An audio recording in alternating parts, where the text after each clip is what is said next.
Marvel has been ruling the headlines lately, especially with Iron Man 3 dominating, not just at the box office, but conversation thanks to its expertly executed twist. So for you Man of Steel fans, who I know are suffering, I thought I'd begin to change the conversation to the next big topic, Warner Brothers DC movies. Obviously, Iron Man 3 has hugely benefited from being a part of the larger Marvel Cinematic Universe, and we all agree that Warner Brothers needs to start constructing their own cinematic universe. It's also been established that Man of Steel's performance at the box office will determine if Warner Brothers begins that construction, or if they once again go back to the drawing board. However, I would counter-argue that instead of Warner Brothers basically banging their head against the wall, trying to get Superman right or relaunch Batman post-Christopher Nolan and Christian Bale, they just bite the bullet and try out one of their other heroes. After all, who'd have guessed that Iron Man would be the launching point for Marvel's $4.5 billion and counting franchise? So let's take a look at who could potentially launch the DC Cinematic Universe, and perhaps be Warner Brothers and DC's next movie after Man of Steel.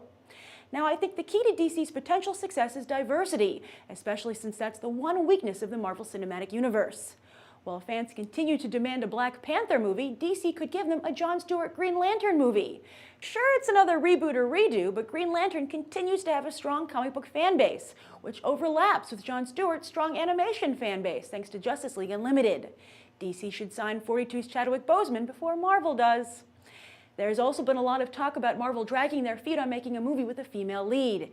DC could come to the rescue here with Wonder Woman. She's the third member of DC's iconic trilogy, and rumor is that Henry Cavill's real-life girlfriend, Gina Carano, is already in the running to play her. Let's see how she does in Fast and Furious 6 out this summer. Warner Brothers already let Joss Whedon slip through their fingers when they sniffed their noses at his Wonder Woman proposal, a move they probably regret. Or you know what? Just write Angelina Jolie a check, and bam! The Marvel vs. DC movie war heats up. What other Justice League member could support their own movie before debuting in a Justice League movie? I took a look at the April 2013 comic book sales chart, and not surprisingly, DC's Batman titles are their best-selling.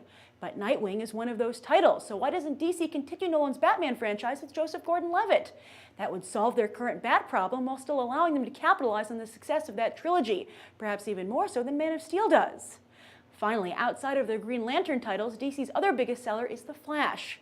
Rumor is that Warner Brothers is actively considering Pacific Rim's Charlie Hunnam for the role, but for their pie-in-the-sky Justice League movie. Why not bring him down to earth for a solo Flash movie first? Then again, maybe Guillermo del Toro's Justice League Dark movie will hit theaters first. Will the Avengers find themselves competing with Constantine, Etrigan, Deadman, Zatanna, and the like at the box office? What do you think should be Warner Brothers and DC's next move? Write your thoughts down below. I'm Grace Randolph, and this has been a Movie Bite. You can watch more right now.